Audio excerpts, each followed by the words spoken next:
You're listening to BQN. Assimilate the audio.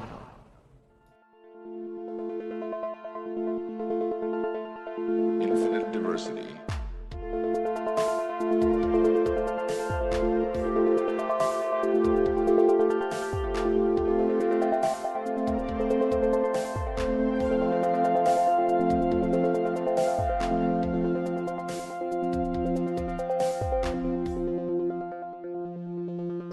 Live long and prosper, and welcome to Infinite Diversity, a Star Trek Universe podcast here on the BQN Podcast Collective.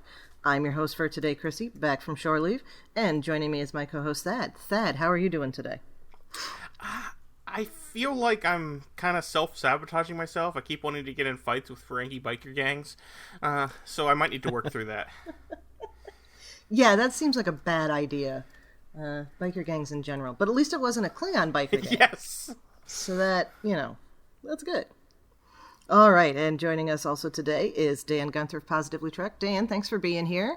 How you doing today? Not too bad. Thank you so much for having me. I'm just thumbing through Dayton Ward's Klingon travel guide and thinking that maybe we need a new edition of that for Ferenginar as a lower decks tie-in. Well, we saw that research has now been done for it, so yeah, you'd think. Exactly. Another example of Paramount's marketing, and I realize it takes a lot to get a book out, but if they had thought about this, we could have had, the Pocket Guide to Ferenginar, or whatever they're called. They could have released that 2 weeks ago, and people would not have necessarily connected, so, oh well. Oh, that would have been brilliant. Paramount, hire me for marketing. I'm not, it's not even what my degree is in. All right. Literally anyone would be better than whoever they have doing it now. Yeah. I'll put an asterisk on that and say maybe they have somebody who does know what they're doing and they just keep getting told no. That's also always possible. A possibility. Yeah. So I don't want to personally insult that person in case they do listen. And if that's the case, I'm really sorry because I'm sure you have great ideas. Give that person a budget. Yeah. All right, well, before we continue talking about this week's episode of Lower Decks, we'd like to take a moment to thank our Patreon patrons who make our show possible, particularly our associate producer, Carl Wonders. Listeners, you can hear your name listed as one of our associate producers for a monthly subscription of just $10 at patreon.com/BQN. And with a monthly Patreon subscription of just $5, you can join our meetings of the Hive Mind, which usually happen on the second Saturday of each month. Watch your Patreon messages for details. So, did we have any Star Trek news this week? Kind of. Back on Star Trek Day, they announced there was going to be a collaboration between Kid Cudi and Star Trek. Right. Kid Cudi is a rapper who I had never heard of until they announced he was going to do a Star Trek collaboration. But they revealed photos of the jacket that's going to be part of that, which looks kind of cool. I don't think I'm going to get one, but it does look kind of cool. It's purple with blue sleeves, and it's got Kirk and Spock on the sleeves, and it says Star Trek. It looks kind of cool. I think a lot of people will probably want to get that. It's very 90s. Oh, extreme. Or like early 90s, late 80s. It's the thing you would wear to a roller rink for sure. Oh, yeah. Okay, yeah, I'm seeing it now. Mm-hmm.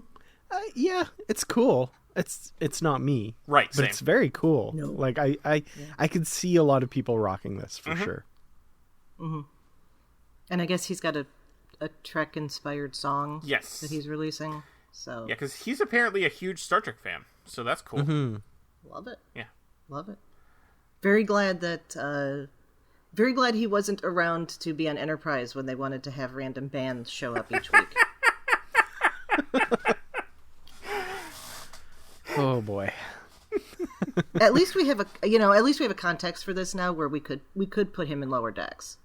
They could very easily put him in Lower Decks if they wanted to do something like that. But yeah.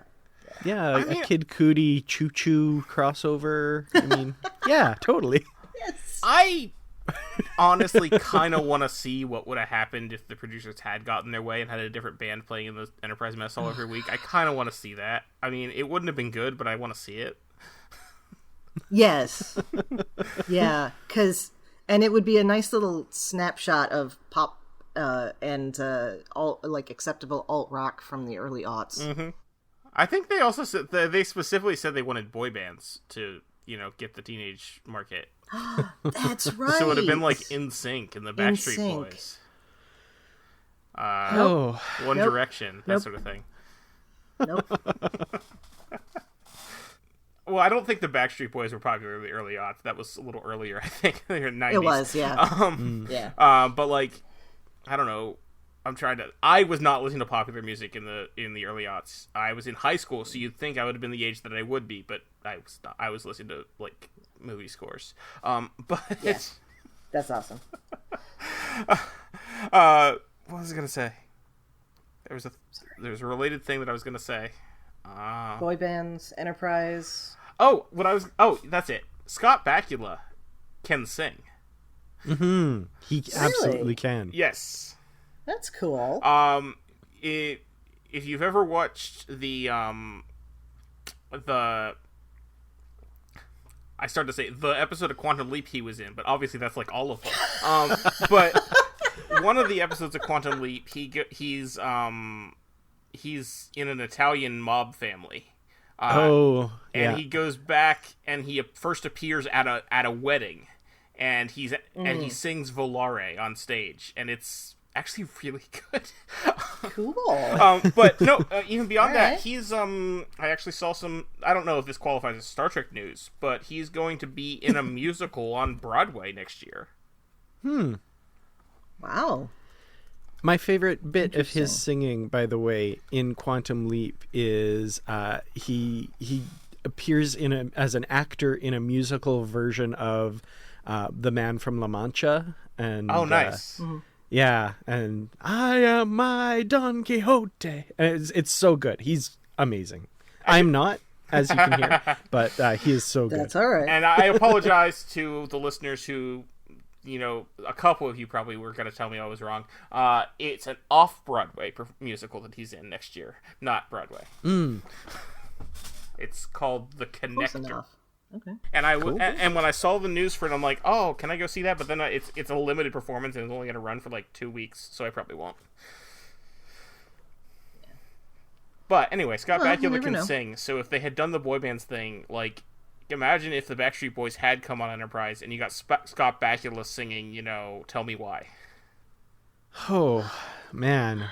You know what's scary is if you buy into the many universes theory, like, that's not far off from our reality where that happened. Yeah, that it probably absolutely happened. Exactly. And now I kind of want to get hit over the head at a Batleth tournament so that I can go to that universe and find it. Yeah, that's a thing right there. Mm-hmm.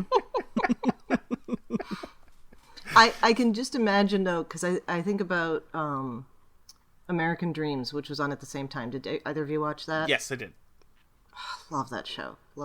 And it ended on a cliffhanger and then they canceled it. Oh. But they've only released the first season on DVD because so much of it revolves around music of the era, and for some reason they didn't do the licensing right, and they're not going back and doing it. That's true for a bunch of shows.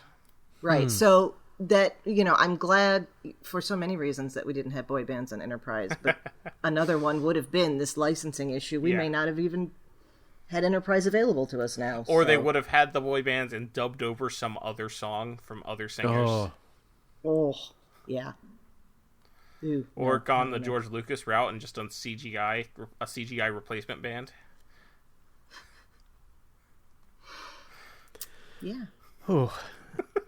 So, Ferenginar. Yes. Yeah.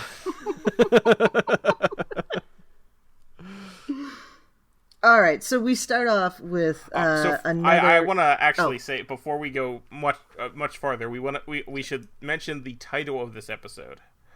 Yes. Oh yeah, Parth Ferengi's Heart Place, referring to Parth the concierge at the Loeb Lounge.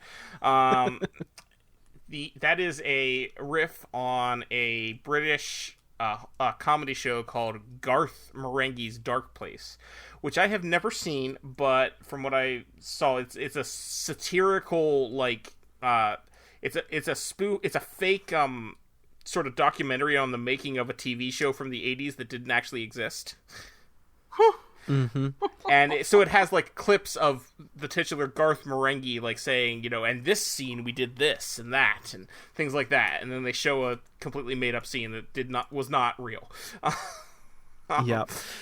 So nice. I having learned this a couple weeks ago, I went and watched the first episode of Garth Marenghi's Dark Place. For a number of reasons. A, just to kind of get in on the joke, but B, it stars a very young Matt Berry and Richard Ayoade, who are two actors that I absolutely love. I watch a lot of British like panel shows and stuff like that. Matt Berry, if anyone watches What We Do in the Shadows, plays Laszlo. Wonderful, wonderful people. Matt Berry looks like a child. He is so young. Richard Ayoade looks exactly the same because I think he actually might be a vampire. But it was wild. It was nuts. I feel like, chemically assisted, this show might be worth watching in that manner. It is so off the wall nuts. But definitely worth at least checking out the first episode. If you have, 25 minutes you want to throw towards something that will make you completely question existence as you know it. Yeah, like the only thing that I knew about this before the Star Trek riffed on the title and I looked up some info is that there's a clip that goes around sometimes and people quote it of a guy saying, "I know writers who use subtext and they're all cowards." And that's from an episode of Garth Marenghi's Dark Place. Yeah, it's so much fun. Like any joke they can throw into the frame they do. So like there'll be a close up on somebody's feet and you'll see somebody walking in the background and it's very clearly like women's legs in high heels, and then it goes to a wide shot and there's a man in the suit walking where that woman was, and just like really shoddy production but intentionally so. It's pretty funny. Nice. Yeah, I'll have to add that to the list at some point. I think it's just the one season and it's like 6 episodes or something. So there's not very much of it. I do intend to watch the rest of it at some point. See, I both love and hate that they do that with the short seasons. Because something like Black's Books, it's like, it's only 3 seasons and it's like 18 episodes. And I could have gone for many more of that. So, but when you're starting out, it's less daunting. You're like, it's only 18 episodes. Okay, cool. Yeah, there's so many British shows only get like 5 or 6 episodes per season, and it's annoying. It's weird, yeah. Yeah. But so Ferengi. Yeah, so I wonder they must think these Ferengi TV shows. They must think these 10-episode Lower Decks seasons are long. Yeah, these crazy long North American 10-episode seasons. Yeah, I don't know how long Ferengi TV show seasons are, but I freaking love that there is a Cop Landlords TV show. That was so good. Interesting combination. Yeah. The satire that I mean, blatant in your face satire, so good. Yeah, that made me smile. They just lie to you? Hilarious. And I like how he's like, it's like a hollow novel. But sleazier. But sleazier, and you don't participate. My favorite bit is, though, right before, as one of the Ferengi cops is dying, and the other one says, "Hold that thought, I have to drink this slug of cola first." And yes. Boimler says, they put the commercials in the show, and then behind him is the Paramount Mountain, and it glimmers for a second. Yes. Yes. That was brilliant. That was a nice touch. All right, well, we'll come back to that. Yes. But starting at the beginning, we have some Ferengi that are trying to get rid of some merchandise that they are not supposed to have. One of which is a small portable Genesis device. They made them portable. That's, oh dear God. Well, I mean, the other one was portable too. You just needed a large, ship to... I like the idea that they've figured out how to use the Genesis device the way that Marcus intended. I think that's good, because they still do terraforming. Yeah. Mm-hmm. So that's cool. Why the Ferengi had it, I don't know. Yeah, but the fact that the Ferengi are getting rid of it would seem to indicate that maybe they never did use it as Marcus intended, and they're only used to destroy life on a planet. Yeah, because the last time we saw one was in Picard locked up in the Section 31 facility, right? So I feel like this isn't generally proliferating, hopefully. So it's an improvised Genesis device. Something like that. Yeah. All right. Well, I still would prefer it if they actually used it the way it's intended, but that's okay. Mm-hmm. Well, I mean, only if they wouldn't can we all? find something other than protomatter in the Matrix, because otherwise it's unstable. Mm-hmm. Yes. Every well, ethical that wasn't supposed to scientist be has there. agreed. Mm-hmm. Yeah. Wasn't supposed to be there in the first place, so, you know. The question is, does it actually work without it? This is a whole other conversation. Well, Okay. protomatter was the only way to resolve Solve certain solve certain problems or resolve variable. I don't remember. I need to. I think it rewatch was Star solve Trek. certain problems. Yeah, Or Yeah, something. something Yeah. like need to that. rewatch Star Trek 3, I guess. Yeah. Apparently. So, like your yeah. father, you broke the rules. Sorry. It's a whole other... Genesis is Planet Forbidden. I want him to be retconned as a Ferengi. In my head, he is. How can you be deaf guy. with ears like that? Oh, yeah, totally. Yeah, he's a Ferengi. So, right, so they're getting rid of their weapons because Ferengi's going legitimate business now. Ferengis are going straight. And then the mysterious ship that still looks like Slave One comes and kills them. And we find out that one of the Ferengi on the ship had made a deal with this ship. Yeah, that was a bit of a... He's like, exactly as expected, or something like that, right? Yeah, it's like, they said we would make a profit. Right, yeah. So, Yeah, that's I didn't interesting. catch that the first watch, but yeah, that is interesting. That's the first time that I've considered it's not Peanut Hamper, and or equivalent. I still think it's Boimler. Other Boimler. Yeah, Section 31 Boimler. Mm-hmm. Yeah. So there was something that was pointed out, I think Brandy noticed this first, or she saw somebody else who had noticed this, but every time it attacks, we're seeing lower deckers plotting against the captain of the ship, or like initiating some that's sort a of point. mutiny, or like maybe not full-blown mutiny, but expressing displeasure with how Planning. things are run and saying they would do better Interesting. themselves.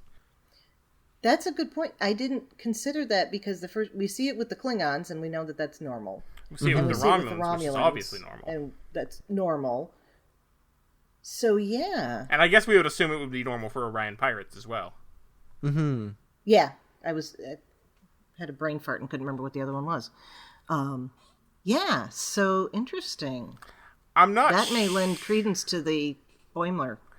Yeah, maybe? I don't know. I'm not sure. I think that's an interesting point, but I don't think that is a direct corollary. I think that's just them saying, oh, this is how lower decks work in other ships. That could be too, yeah. I don't think there's like some omniscient being inside that ship that's taking out any crew where they're talking about mutiny. Mm-hmm. Oh, no, I took that to if the Ferengi was making plans with them, maybe the other ones had been. Oh, okay. That's Now where I I'm took seeing what that. you're saying. Okay, that makes Yeah. that makes much more sense than the godlike being that's stamping out all thoughts of mutiny. Okay. Although, in the context of lower decks, equally plausible, possibly. Yeah.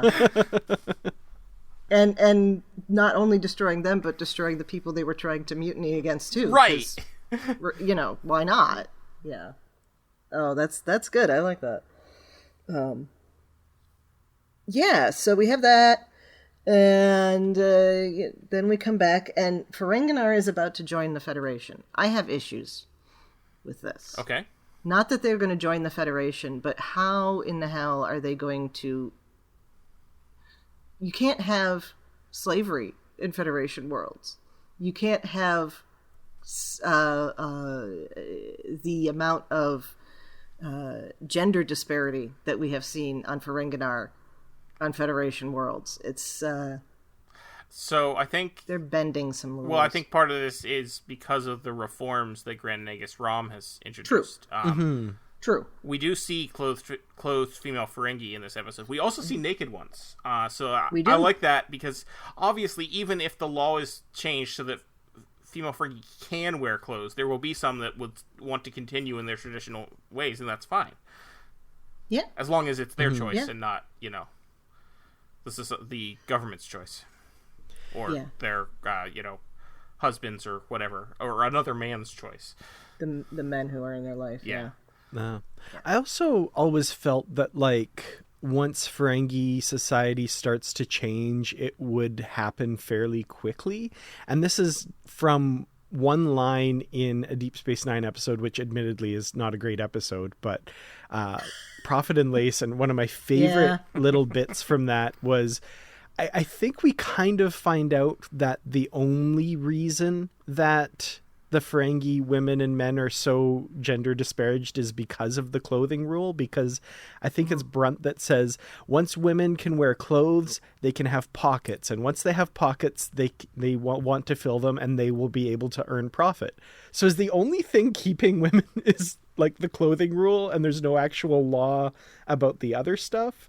Because it sounded like he was saying there is like an avalanche of things that would happen once they start wearing clothes, which I think is hilarious. And... I mean, that's not, because we know, because Ishka was charged with earning profit, wasn't she? Oh, that's true. Yeah. Yeah. Dang it. I liked interpreting that as like, oh, darn it, they'll have pockets now. And now our whole society will change. I think that the idea there was that, yes, if they have pockets, then they'll want to earn profit, which is also a crime, I think, is... But yeah. But yeah, it makes a certain amount of sense that once you relax one of those rules, you're going to relax all of the similar ones. So I would assume that, yes, you cannot join the Federation if you are not giving equal rights to all of your people. And I also liked the actual kind of capitalist argument in that episode for granting women rights and stuff, is like you have a greater workforce now, you have more injecting into the economy and stuff, and that's like that how was it kind happened in the real world. Yeah. So, I mean, I could see shrewd Ferengi people seeing opportunity and in equality, and so I feel like it would happen fast. Yeah. I've got a very brief Chrissie's History Corner about that. Ooh. Because I also, that is also one of my favorite parts of that episode, and it's because, to me, it harkened back to a suffragist by the name of Alice Miller, and she wrote a lot of satirical poetry and put it in a book called Are Women People? And so she has, and this is like in the 19-teens, around there, but she has a list of why we oppose pockets for women. And oh wow, yeah, and it's just it's beautiful because it's basically the list of why women shouldn't be able to vote. Great majority of women don't want pockets. If they would, they'd have them.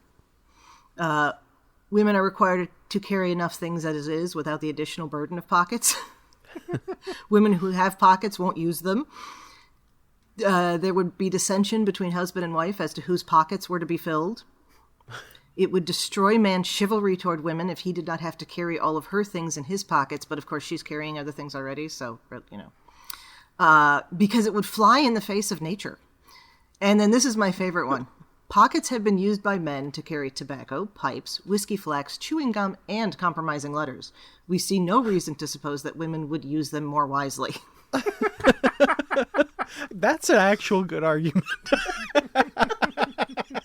I like the argument that because men wouldn't be able to carry things for women anymore, as if every married couple doesn't have the man giving the wife things to put in her purse. Yeah. Exactly. Yep. Oh man. No. So pockets. Clothes and pockets for women. Yeah. Yeah. And cool. Unfortunately, women's clothing still don't have usable pockets most of the time. No, they don't. It doesn't. You're actually better. The pockets that were available in like a 19th century dress were better than what you have now. Not that you should go around wearing 19th century dresses; they're very uncomfortable. But like, I truly can't fathom the idea of like leaving your house without your phone and your wallet and your keys in a pocket. Like, that's just how life works for me. But for a lot of people, that's not what they do. Nope. This is why I buy men's jeans. Okay. Fair. Yep. So they're probably cheaper too. They are. Yeah. So they are. They've laid out all of the stuff on the table for a nice spread to welcome the Ferengi. Included in that is the lovely Enterprise cheese board that you can buy on StarTrek.com. I have one. Clever marketing within the episode. And this is the second time it's appeared. It was in an episode last season as well. Oh, I forgot about that. Yeah. I suppose this time it was supposed to be, what was the ship they were with? The Toronto. The Toronto. I was about to say the Vancouver. Yeah, I wanted to talk about that too, although perhaps Dan should. But yeah, the Toronto is the second Parliament-class ship we have seen on this show, the first being the Vancouver, so I think we have a trend now. Yeah. Oh, I like that. It's a Parliament-class ship, and it's named after cities in a country that has a parliament. Yep. I didn't make that connection. Mm-hmm. Nice. So, as a Canadian, I have to be thrilled at, the USS Toronto, Canadian representation. As a Western Canadian, I'm fairly certain I'm contractually obligated to hate it because it's the Toronto. So, Well, maybe next week we'll get the Edmonton. That would be very cool. There's more than 2 ships in the class, I'm quite sure. But this also opens up the possibility that we have the USS Vulcan in the Parliament class. Yes! Or I hope we see that. the Sheer Car, or yeah.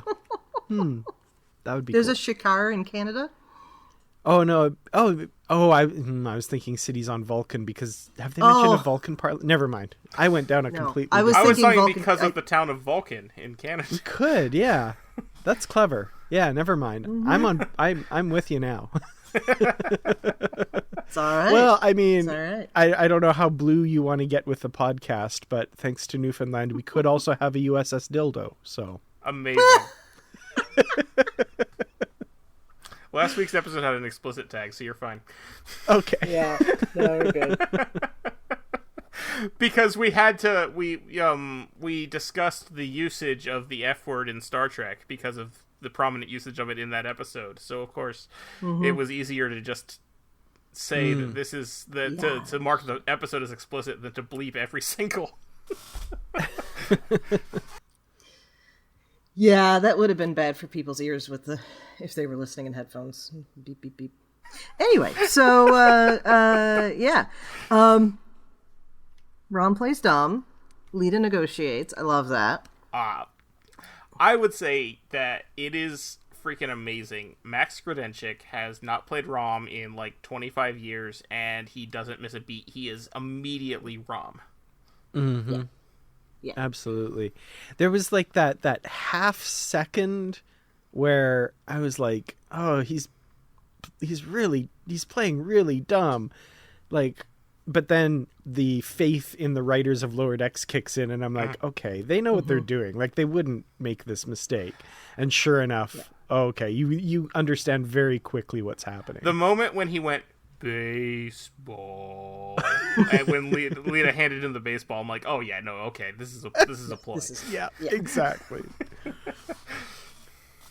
There was a moment I paused it, and it was just it's a wide shot of the conference table, and Rom has this like goofy look on his face. Lita has this shrewd look on his face. The Admiral's looking at them like, who? And Captain Freeman is looking directly across the table at Rom and Lita like this. And like everybody's intentions are laid bare in that. I was like, oh, this was the perfect pause. Nice. And I guess like this doesn't translate well to the podcast, but I just realized that. But yeah, Captain Freeman's giving like a really like, shrewd look across the table. Rom looks, like he's being goofy, and Lita is like eyebrow raised and in charge, and the Admiral is completely befuddled. I like right before Rom and Lita show up, the Admiral was telling Freeman it'll be a breeze, and he's saying that, with all the reforms that Rom has made on Ferenginar, it makes Moab 4 outside the dome look like Moab 4 inside the dome look like Moab 4 outside the dome. I guess you had to be at Moab 4. Yeah, which is a reference to the Masterpiece Society in TNG. Yep. I had to go look that up because I was like, I know Moab 4, but I don't know why.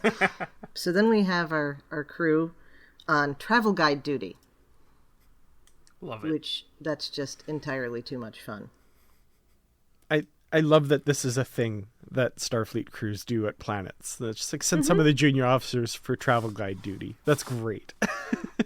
And the fact that there are no married couples on the Cerritos because they are statistically the horniest and least romantically committed crew in Starfleet. And everyone's like, yeah, that tracks. Yep. And we get some nice. Okay, so my first time watching this, anytime we interact with DS9 characters, I want to see Mariner involved there. Yeah. Right. But it wasn't until I watched it through the second time and I saw what was going on with that. It would not have been good to have her there because if she knows Rom, then she would have known what was going on. But also, she wouldn't have known Rom because she was presumably stationed after DS9, the show ended, and Rom leaves the station to become Grand Nagus at the end of the show. Was that established? Because I thought she was there during the war. Was she? When we get that flashback about the that creature her friend was dating that was pretending to be human, and she's got the big hair. Yeah, but that wasn't necessarily during the war, was it? Oh, I thought it was. I mean, they were wearing the gray and black uniforms, but that doesn't necessarily mean... No, that doesn't mean that's... Yeah. I think regardless, though, Mariner's a character who, like, does her research about that stuff. Like, she knew about what Janeway did with Tuvix and all that stuff. So I still feel like... she's friends with Ferengi. Yeah, if she was there, she'd be like, oh, this... I mean, whether the Admiral would have listened to her and her mom anyway, it seems like what was going to happen was going to happen. But, but yeah, she would have been very clued in very fast, too. Yeah. That's fair. Yeah. So, but anyway, Mariner's dealing with her own issues of trying to grow up. Have you guys ever seen the movie World's End, or At World's End? It's the last of the Cornetto movies. Okay. No. And it's all right, so Simon Pegg and Nick Frost. The guy's name I can't remember. Yeah. And so there's the Shaun of the Dead, and then there's a cop movie, and then there's this one, Hot Fuzz. Thank you. And then this one is this is the only one of those three that I haven't. Yeah. Oh, it's so irrational. It's beautiful, but part of the story is this group of friends, and there's just the one guy who has not grown up, and he's sitting there and he wants to drink everything and start fights and cause all sorts of problems, and the other ones are trying to tell him to grow up, and that's all I could think of with this. That's Mariner. Yeah, it's a very classic look for the post-college. There's always the one, who shows up, and you're like, we don't do that anymore. I feel like there's some people in the audience that would get the I mean, not the best movies in the world, but the Stifler character from the American Pie films. For sure. You're right. Yeah. Absolutely, yeah. Yeah. It's been a long time since I thought about those movies. I bet those movies probably don't hold up. I'm sure they don't. So Mariner is continuing to try to figure out how to grow up. I think she's dealing with some anti-authoritarianism too. that's not necessarily a childish kind of anti-authoritarianism, but more of like a just, that's her mindset on things. Or maybe it is childish, I don't know. And then Boimler discovers television. I like Boimler's kind of a proxy for those of us, and I count myself in this group that probably strongly thinks like, oh, I'm above the advertising thing. It doesn't affect me like it does normal people. I'm aware of, Boimler's like, I'm from a post-scarcity society. This is all ridiculous. And just pulled right in, right? Mm-hmm. And I mean, we all step into those pitfalls a lot.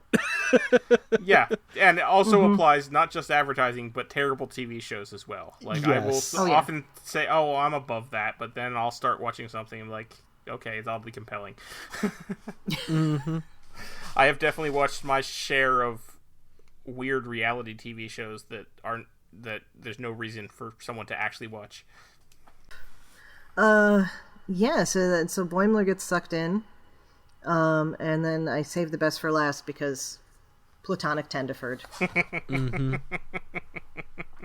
Okay, so they clearly do have feelings for each other. That's why they keep blushing all the time, right? I mean, absolutely. Like, they're not ready to admit it, but they absolutely do have feelings for each other. Yeah. Yeah. Because if they didn't, then this would just be funny and they would be able to play it off for laughs the whole time. Yeah, exactly. But it gets a little bit too real a couple times, which is where the tension comes in here. Absolutely. And when they walk out in, Tendy's in the nightgown and Rutherford's in the, evening suit kind of thing or whatever. That's not a nightgown. That was a after five dress. It was cocktail dress. Yeah. Cocktail dress. A slinky dress. Yeah. There we go. It was slinky. I will give you that. Yeah. Yeah, you're right. Nightgown, not quite, but but yeah, when they see each other and like there are things going off in their brains that they don't want to confront. But it's adorable too in that same way. I'm glad that they're not leaning into it though.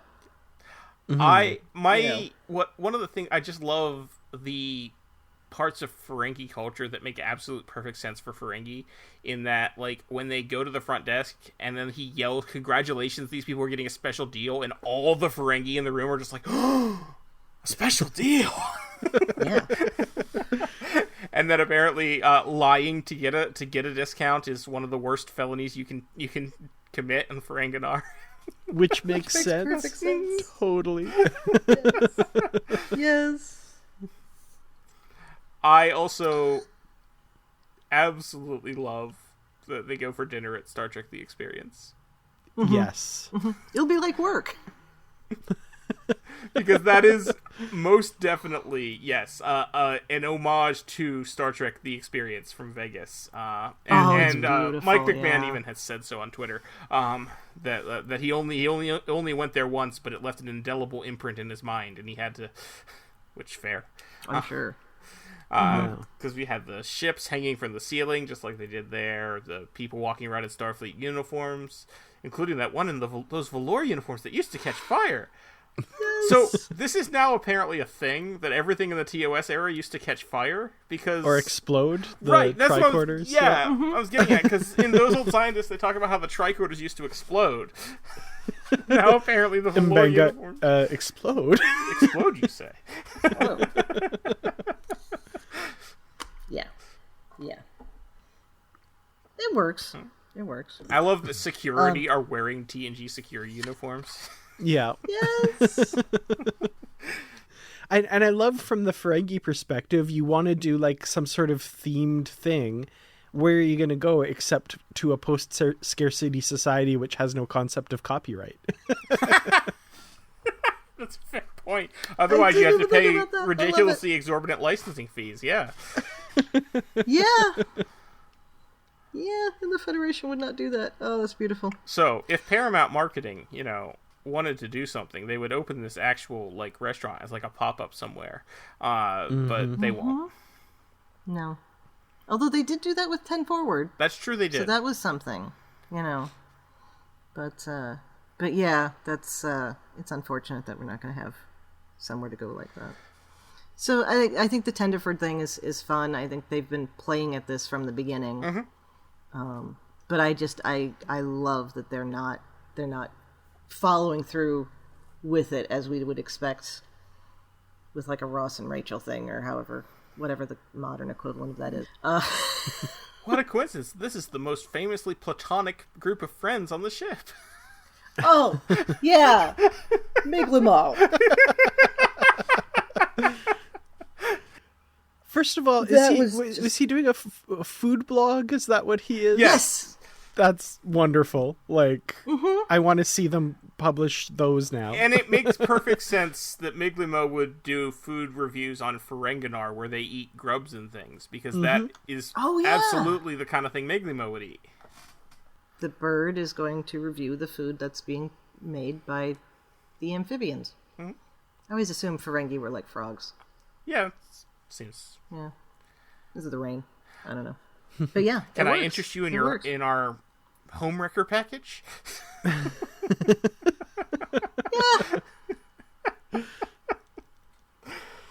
I thought it was interesting. There's a little bit of that Ferengi traditional values type thing, because there's the whole run of like, well, because we can only do this with the two of us and not the three of us, and I could just see that makes perfect sense with the Ferengi because of the keeping the women naked and all of that, and it also makes sense within the concept of that would be a kind of a conservative society in that way. Mm-hmm. But at the same time, I have to wonder, there's profit in that. You can sell things for thruples, but there have to be Ferengi not polycules. That place. There gotta be. There have to be Ferengi polycules. I would imagine. Yeah. Yeah. Yeah. So then we go back to the negotiations. And, across the street from the hotel, near the Museum of Gambling and the Museum of Haggling, there is the Maximum Umox Rub Dungeon. Yes.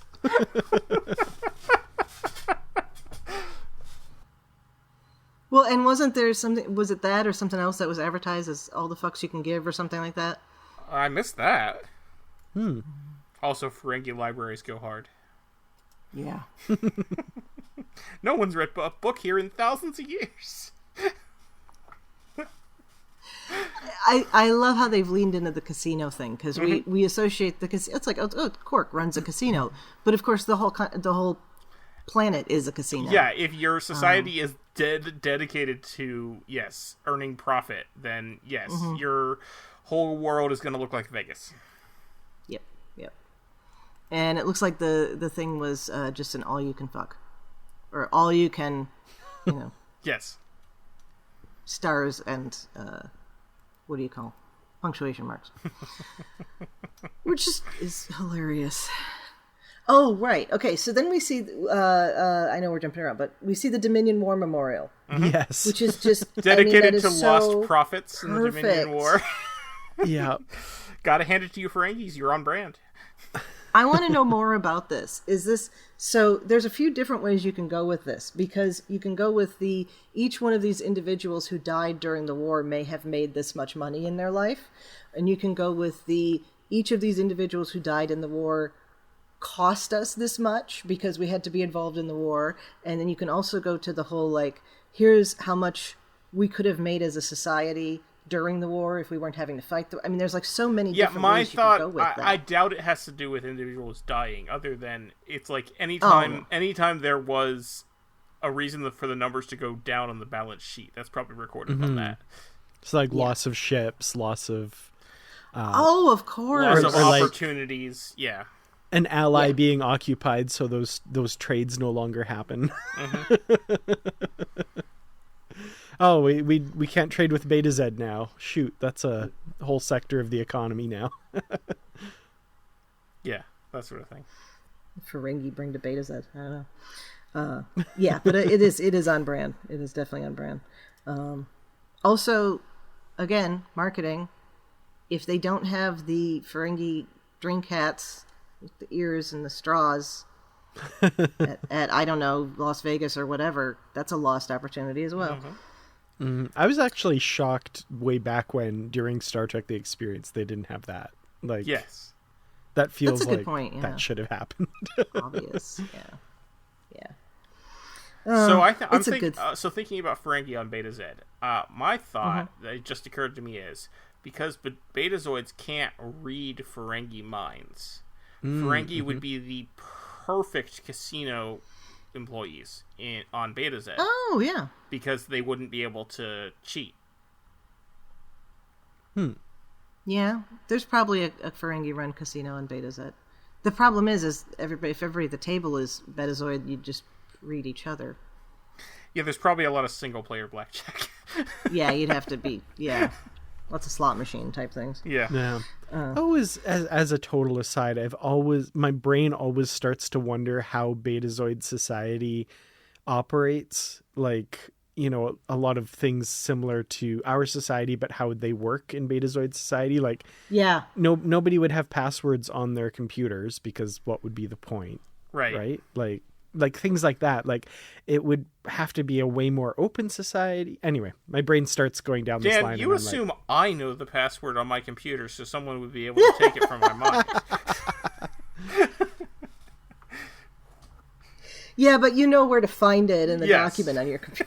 Yeah, and in that moment when you look at it, that's fair. Yeah. So, yeah, I don't... I have wanted to see interaction between the Qowat Milat and Betazoids, because you have the absolute candor, and you have somebody who knows exactly what you're thinking.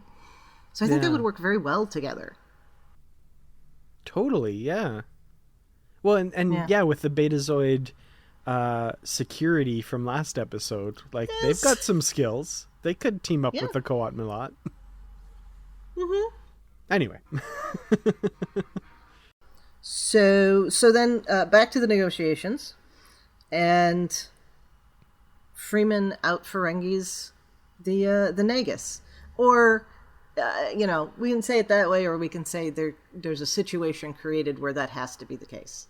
That sounded strange. That's right.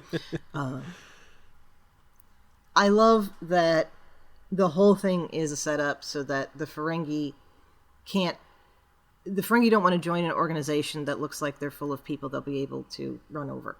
Yeah. Which is something I think all Ferengi think about with the Federation. I think they look at the Federation and go, there's a bunch of suckers. We're going to make some money, assuming we run into the ones who have money. So...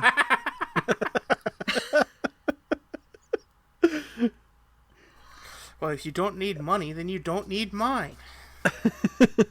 Yep, exactly. Such a good episode. And we get a new rule of acquisition. Small print leads to large risk. Technically not a new rule of acquisition. It has never been shown on screen, but it was in the books of the Ferengi Rules of Acquisition by Quark, as told to Iris Duhembear, and the Legends of the Ferengi by Quark, as told to Iris Duhembear and Robert Hewlett Wolf. Fun fact that exposes just how nerdy of a kid I was, which, we all didn't know. I had Legends of the Ferengi on cassette tape and used to listen to it when I was falling asleep when I was in middle school. Oh, wow. I loved Legends of the Ferengi. That was such a good book. It was good, That was the one that pointed out to me that it was the way they set it up. There's a rule of acquisition called always have sex with the boss. Mm-hmm. And the way it set up the rule, and I remember junior high me at the time going like, whoa, not having seen it from that perspective. It's like, keep in mind on Ferenginar, no Ferengi women are in business. There are no Ferengi female employees, and therefore no Ferengi female bosses. All employees and all bosses are male. With that said, we introduce the next rule of acquisition. Always have sex with the boss. And I left it at that. Yep. So, and I love it. The audiobook is read by Armin Shimmerman as Quark. Oh, that's wonderful. And it's amazing. I think he had the teeth in when he read it because he sounds just like Quark. That's He would have had great. to, yeah. Well, he said he had to do that for the episode last season, so Yes. I would imagine. Interestingly, someone asked one of the Lower Decks people on Twitter about that. None of the Ferengi were wearing teeth for this episode. It was all just... They all just managed to do the voices. The one guy, Mariner's friend, Quimp. it's not like we've heard him, Right. before. We've not seen him on screen. outside of the cartoon, so they Yeah. wouldn't have had to establish. Right, but they had voices But Max that Gradinchuk, sound very, like, Ferengi. Yeah.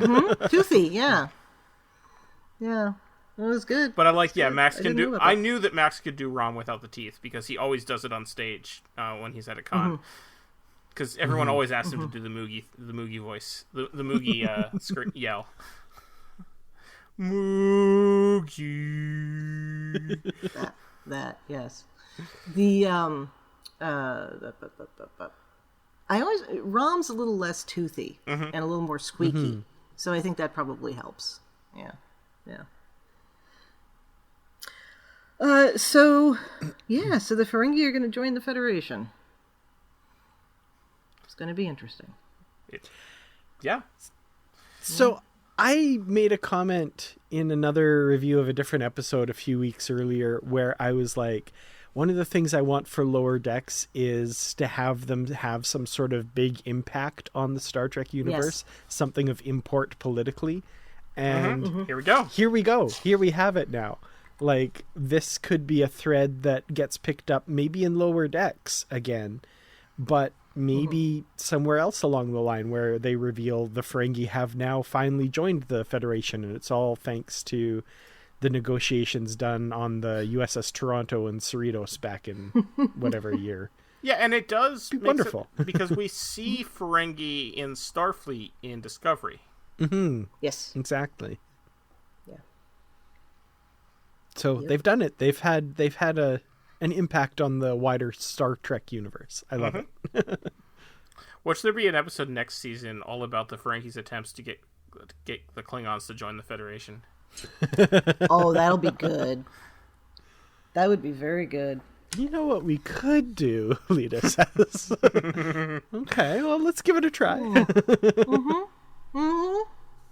Anything else we want to cover on this one today? In Cop Landlords, the Oh, yeah. dog that was over 25 pounds was a unicorn dog from The Enemy Within. Yeah. TOS. Yep, and it might have been under 25 pounds if he hadn't been storing a gun inside it. It's a heavy gun, though.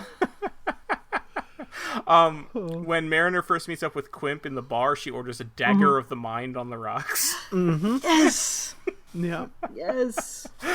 I would have liked to have seen her order the thing that she introduced to the Enterprise crew in The those old Orion, scientists. whatever it was called. Yeah. Yeah. Right. I mean, the dagger of the mind's great. Just, those little connections. And I also liked that the security that dragged Boimler out of the hotel have the plasma whips from the last outpost. I didn't catch that. Oh, that's perfect. That is perfect. Now there's a mention that I think Mariner makes about crashing an Oberth. Oh, yeah. Yeah, Yes. Yeah. No, yeah. Did we hear about that before? Has that been mentioned don't before? think I don't so. think so. Yeah, Quimp mentions it. He's like, well, Right. that apparently was the last time Mariner got demoted, was when she crashed an Oberth class ship. So I want to see this now, or Yes. at least learn more about this. Yeah.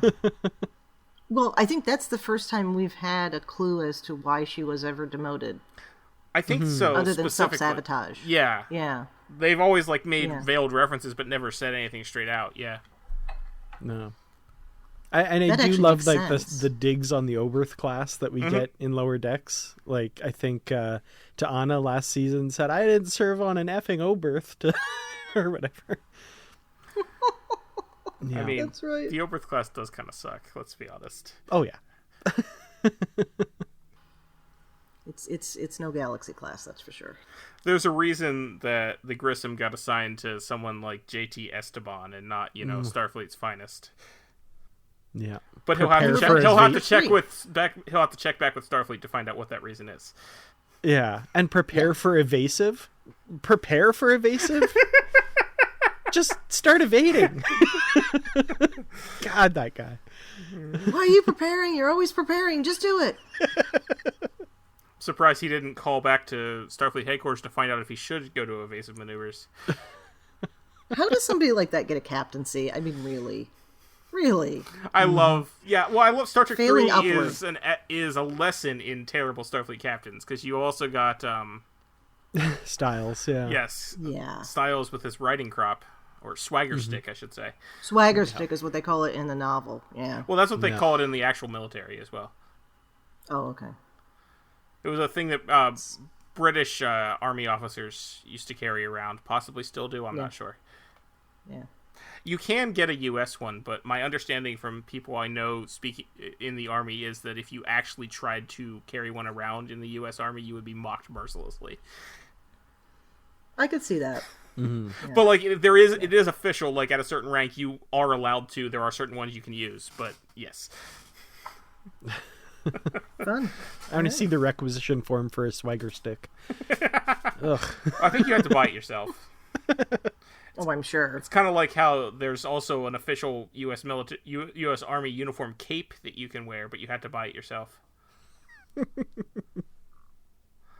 It's thousands of dollars. I have a friend in the Army who really wishes he could have one, but he doesn't. He can't justify the cost because you can only wear it with like the high, like the fanciest dress uniform. So like you would use it like once a decade. Yeah. Yeah. But at least with a cape, you wouldn't have to worry about whether you still fit in it a decade later. True. And it might have pockets. It might have pockets.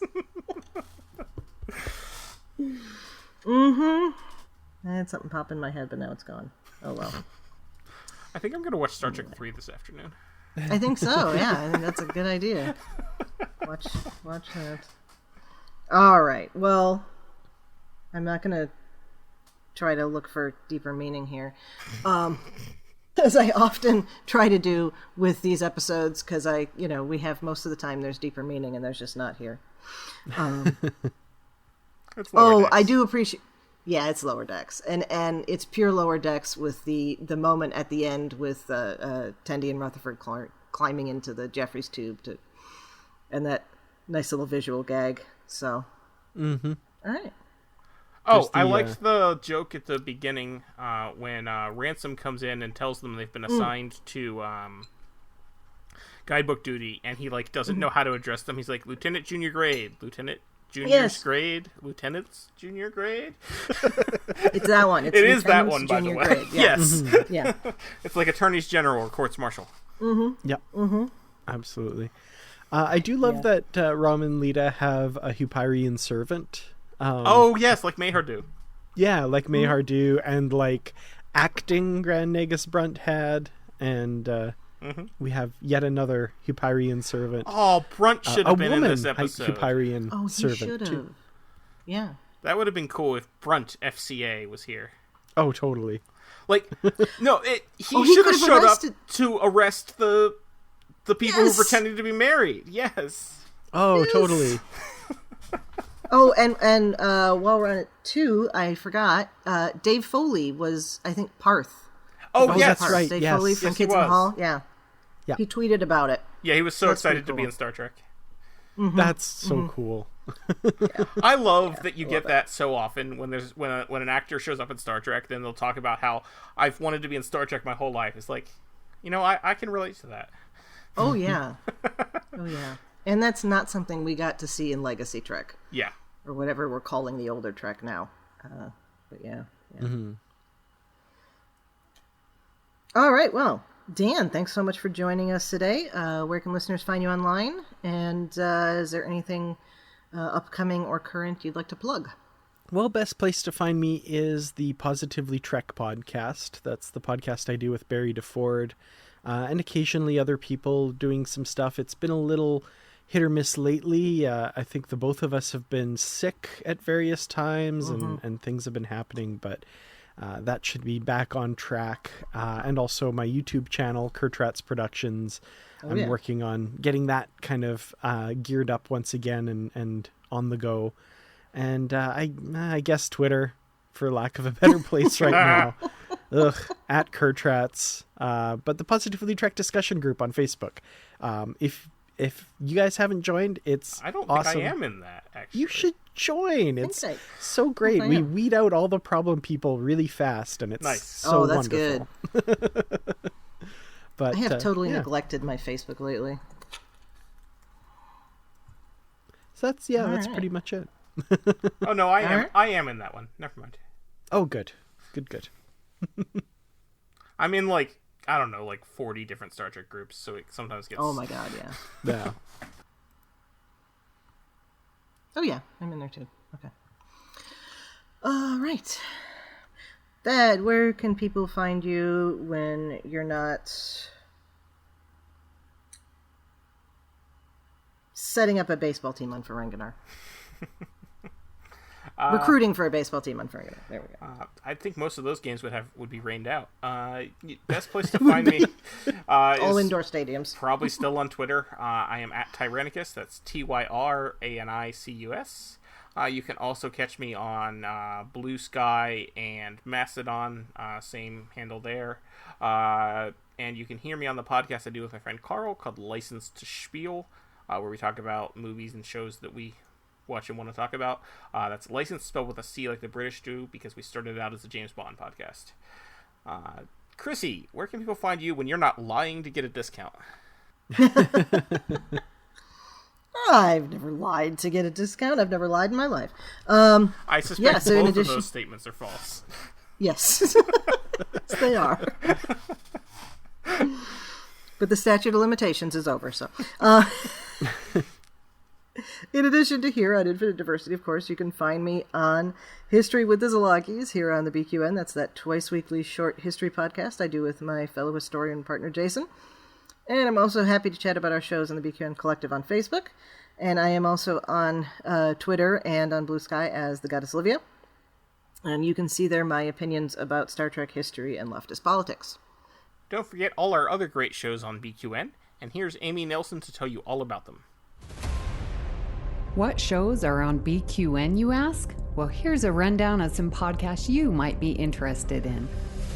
All Good Things, a Star Trek Universe podcast covering all of Trek, hosted by Amy, Mark, Christos, and Kelvin. Bargain Bin Gamer, a YouTube show hosted by Davey, a self-proclaimed gamer who specializes in reviewing and showcasing affordable video games. If you're lost in the Delta Quadrant, check out The Captain's Couch, a Star Trek Voyager podcast hosted by Jeremiah sitting on Janeway's Ready Room couch. Cinema Z, a film discussion and review podcast showcasing films you probably missed but should definitely check out, hosted by Mark, Matt, and Laz. Beam Aboard the Galaxy Class, a Star Trek Next Generation podcast covering all of TNG, hosted by Amy, Joe, Rhea, and Kevin. History with the Szilagys, a snippet of historical events from around the world, hosted by Chrissie and Jason. For the newest Trek coverage, check out Infinite Diversity, hosted by Chrissie and Thad. Test your Trek knowledge with Treksperts Quiz, a Star Trek quiz show hosted and written by Davey. Union Federation, covering all things Star Trek and the Orville, which we all know is really a Star Trek show, hosted by Kyle, Kevin, Amy, and Haley. Spill the Tea with What's the Tea, Bev, a Trek current events and fan interview show hosted by Christos. And for our Patreon members, we have The Hive Mind, BQN's monthly roundtable discussion with hosts and listeners. It's Green, a cornucopia of topics hosted by Mark. And Amy's Math Moments, a quick look at math moments in Star Trek, hosted by Amy. We know you have a choice of podcasts to choose from, and we thank you for listening to BQN. Assimilate the audio.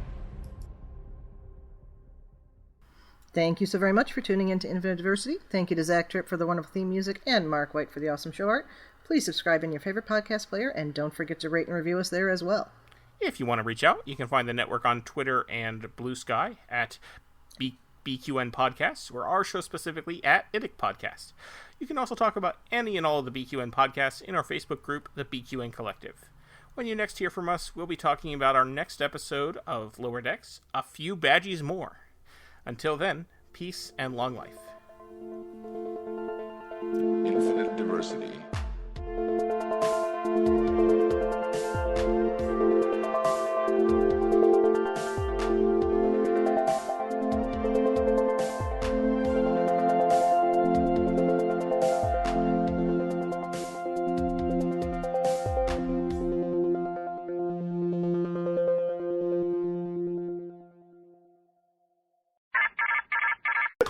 I seriously, like, one of the biggest, I feel like they say that people who become millionaires become really conservative and shitty people.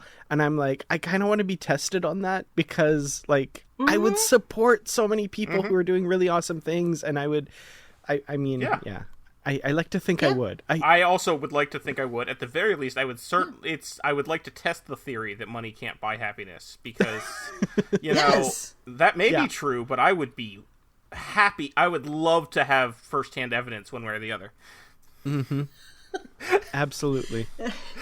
On a basic thing, it can buy security, which is an element in happiness, which is. No, you just reminded me because I'm the same way with that, with the money. There is a church in town. I put the picture up on Twitter last week. They had a sign up that they were doing a food pantry, and then it said you needed state ID and proof of state assistance. Saw that. Ugh. And I'm like, you know, that makes me so mad. And I saw it, and I said, you know what? If I had money, I would literally set up a food pantry across the street that with a big old sign that said, "Come get food if you need it."